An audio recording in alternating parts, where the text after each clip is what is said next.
مرحبا رمضان مرحبا. میں جاننا چاہوں گا کہ اولیاء و اوصیاء نے اس حوالے سے اس پورے خطے میں محبت بانٹی ہے، تو محبت کرنے والے عنوان والے اس خطے میں کیوں اس طریقے سے قدورت پیدا ہو گئی کہ لوگ ایک دوسرے کو نوچنا شروع ہو گئے؟ اور دوسرا میں یہ بھی چاہوں گا کہ وہ جو دور تھا جس دور میں اسلام کی رٹ موجود تھی، تو وہاں یقیناً اس عنوان سے سزاؤں کا اطلاق بھی ہوا ہوگا، تو وہ بھی تھوڑی سی آپ کی روشنی اس پہ بھی آ جائے. جی جناب. بسم اللہ الرحمن الرحیم. ایک دعوت و تبلیغ کا کام حکومت کے ذریعے ہوتا ہے جی اور وہ حکم ہوتا ہے کہ آپ یہ کام کرو. جی دوسرا ہمارے جو مشائخ ہیں، جو علماء و اصفیاء اور صوفیاء ہیں، ان کا ایک طریقہ کار ہے ہاں اور یہ اگلے کو نیکی کا مشورہ دیتے ہیں اور مشورہ دے کے اس کو اچھائی کی طرف لاتے ہیں. یعنی وہ حکم ہے اور یہ مشورہ ہے. یہ مشورہ کیا ہے. اچھی بات. قرآن حکیم فرقان حمید کہتا ہے انما المؤمنون اخوۃ فاصلحوا بین اخویکم، کہ تم سارے آپس میں بھائی بھائی ہو. تو جس طریقے سے ایک چار دیواری کے اندر کئی بھائی رہتے ہیں تو آپس میں ان کا کوئی مسئلہ ہوتا ہے تو وہ بھی آسانی سے گفتگو سے حل ہو جاتا ہے. جی کوئی کمی بیشی ہوتی ہے تو اس کو بھی وہ آپس میں بیٹھ کے حل کر لیتے ہیں اچھے طریقے سے. اور مقصود ان کا یہ ہوتا ہے کہ یہ ہمارا بھائی جو ہے، جو اس وقت ہمارے ساتھ تعاون نہیں کر رہا، تو اس کو دائرے میں لانا اور اس کو احساس دلانا کہ آپ جو ہے وہ اصلاح کا کام کرو اور اچھے طریقے سے نرمی کرو سے. اور ایک متوازن طریقہ جو ہے نا. تو حضرات صوفیہ اکرام جو ہیں وہ یہ دعوت دیتے ہیں. اب آپ نے جو سوال کیا ہے وہ بہت لمبا ہے، اسی حساب سے اس کا جواب بھی لمبا ہونا چاہیے، لیکن وہ جواب سننے کے لیے آپ کے پاس اتنا وقت نہیں ہے کہ آپ لمبا جواب سنیں. مختصر طور پہ یہ بات عرض ہے کہ حضرات صوفیہ اکرام جو ہے وہ جس طریقے سے اخلاق کی اصلاح کرتے ہیں تو ایک خدمت خلق کا جذبہ بھی ان کے اندر موجود ہوتا ہے. بے شک. حضرت شیخ سعدی رحمۃ اللہ تعالی علیہ نے فرمایا ہے کہ طریقت بجز خدمت خلق نیست بتسبیح و سجادہ و دلق نیست. کہ طریقت جو ہے وہ لوگوں کی خدمت کا نام ہے کہ اللہ کی مخلوق کی آپ خدمت کرو، نہ صرف کہ آپ تسبیح اور مصلی یہ لے کے بیٹھ جاؤ اور آپ بولو یہی طریقت ہے. نہیں، طریقت کا یہ کام بھی ہے. لیکن اس میں حضرت شیخ شہاب الدین سہروردی رحمۃ اللہ تعالی علیہ نے عوارف المعارف میں تھوڑی تفصیل دی ہے کہ ایک وہ صوفیہ کرام ہے جو خانقاہ قائم نہیں کرتے، لہٰذا ان کے ہاں یہ مالی نظام کا کوئی نظم و ضبط نہیں ہوتا، جو آیا اور اٹھا کے دے دیا. اور دوسرے وہ صوفیہ اکرام ہیں کہ جن کے ہاں خانقاہ قائم ہوتی ہے تو وہ جب خانقاہ قائم ہوتی ہے تو پھر ایک نظم و ضبط ہو جاتا ہے. اس کی مثال میں آپ کو دیتا ہوں ایک حضرت خواجہ باو الحق ملتانی رحمۃ اللہ تعالی علیہ کی. دوسری مثال عرض کرتا ہوں حضرت نظام الدین اولیاء رحمۃ اللہ تعالی علیہ کی. ان حضرات کے ہاں خانقاہی نظام موجود تھا اور ہر چیز کا ایک نظم و ضبط موجود تھا. جو چیز آ رہی ہے اس کو تقسیم کر رہے ہیں. کہ ایک دفعہ ایک طالب علم حضرت نظام الدین اولیاء رحمۃ اللہ تعالی علیہ کے پاس آیا اور اس نے کوئی سوال کیا تو آپ نے فرمایا کہ وہ جمعرات کا دن تھا تو جمعرات کے دن آپ سارا کچھ خالی کر دیتے تھے. ساری خانقاہ میں جھاڑو پھیر دو کا مطلب یہ ہوتا تھا کہ جو کچھ خانقاہ میں ہے سارا کچھ نکال کے لوگوں میں تقسیم کر دو، کوئی چیز باقی نہیں رہنی چاہیے. تو وہ اس وقت آیا تو وہ آپ نے کسی سے پوچھا کسی کے پاس پیسے ہوں تو وہ اس کو دے دے تو کل میں اس کو دے دوں گا.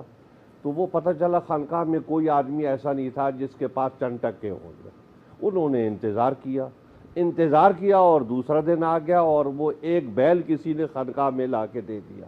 حضرت نظام الدین اولیاء رحمۃ اللہ تعالی علیہ نے فرمایا کہ جاؤ اس کو منڈی میں لے جاؤ اور اس کو بیچ دو اور اس طالب علم کو اتنے پیسے دے دو. وہ بیل منڈی میں لے کے گئے، بیل بکا نہیں، جو بھی ہوا وہ واپس آ گیا تو حضرت نظام الدین رحمۃ اللہ تعالی علیہ سے کہا گیا کہ حضرت وہ تو فروخت نہیں ہو سکا، یہ صورتحال تھی، تو اب کیا کیا جائے؟ آپ نے فرمایا بیل ہی دے دو اس کو. واہ، اب میرے کہنے کا مطلب یہ ہے کہ وہ اس طریقے سے خدمت خلق کرتے تھے. یعنی اسی اولیاء کے طریقے- ہاں جو ہے جی ہاں. وہ تو بڑا بڑا جی ہاں، کھلا اور اسی وسیع طریقے معاملہ سے حضرت غوث باؤ لاکھزک ملتانی جو ہیں ان کا بھی یہی نظام تھا خانقاہ کا. تو ایک وہ صوفیہ کرام ہے کہ جن کے یہاں نظام خانقاہ کا نہیں تھا، اور دوسرے وہ ہیں کہ جن کے یہاں خانقاہ کا نظام ہے، تھا. باقاعدہ نظام. اب ہمارے اس دور میں ہم نے جو خانقاہیں دیکھی ہیں ان میں گوڑلہ شریف جو ہے حضرت پیر میر علی شاہ صاحب کی خانقاہ جو ہے وہ اس حوالے سے اپنے خاص نظم و ضبط رکھتی ہے. وہاں 2000 آدمی آ جائیں، 4000 آ جائیں، روزانہ آ جائیں، 10,000 آ جائیں، ہر آدمی کو جو ہے نا وہ کھانا دیں گے.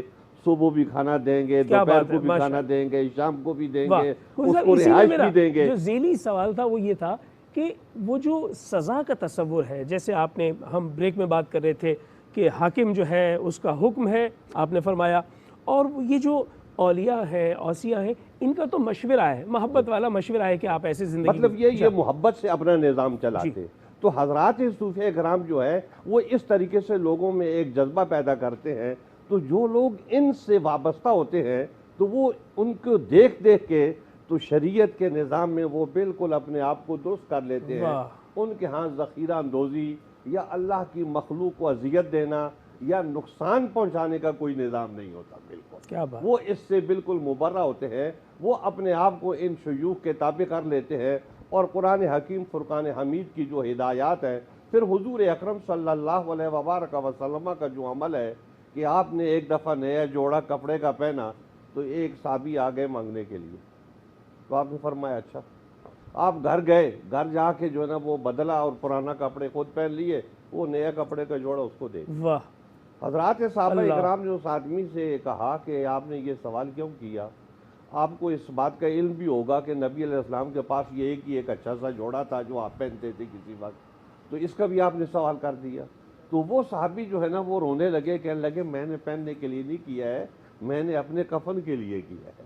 تو اب وہ میں یہ بات کہنا چاہتا ہوں کہ حضور اکرم صلی اللہ علیہ وبارک وسلم نے جس طریقے سے لوگوں کی پرورش کی ہے، اللہ کی مخلوق جو ہے اس کی جس طریقے سے خدمت کی ہے، تو وہ علامت ہے سب لوگوں کے لیے.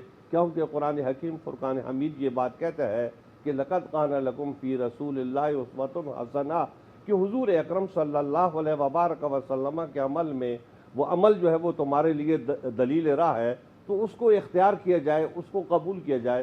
پھر قرآن حکیم فرقان حمید نے جو کہا وَإِنَّكَ لَعَلَىٰ خُلُقٍ عَظِيمٍ، کہ حضور اکرم صلی اللہ علیہ وبارک وسلم خلق عظیم کے بلند مرتبے پر فیض ہیں. تو جب وہ اللہ کی مخلوق آپ کے سامنے ہوتی تھی تو آپ اس کو بھوکا اور پیاسا نہیں دیکھ سکتے تھے. حضور اکرم صلی اللہ علیہ وبارک وسلم کی امت کے ایک فرد ہیں جن کو ہم حضرت شیخ عبد القادر جیلانی رضی اللہ تعالیٰ عنہ کے نام سے جانتے ہیں.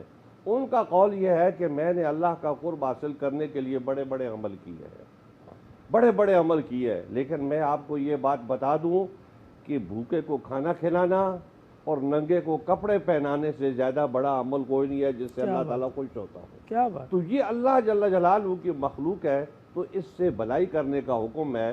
ایو مخلوق کانا، یہ ان کو بھلائی کا حکم ہے. یہ اللہ کی مخلوق، یہ کون ہے یہ بات نہیں ہے.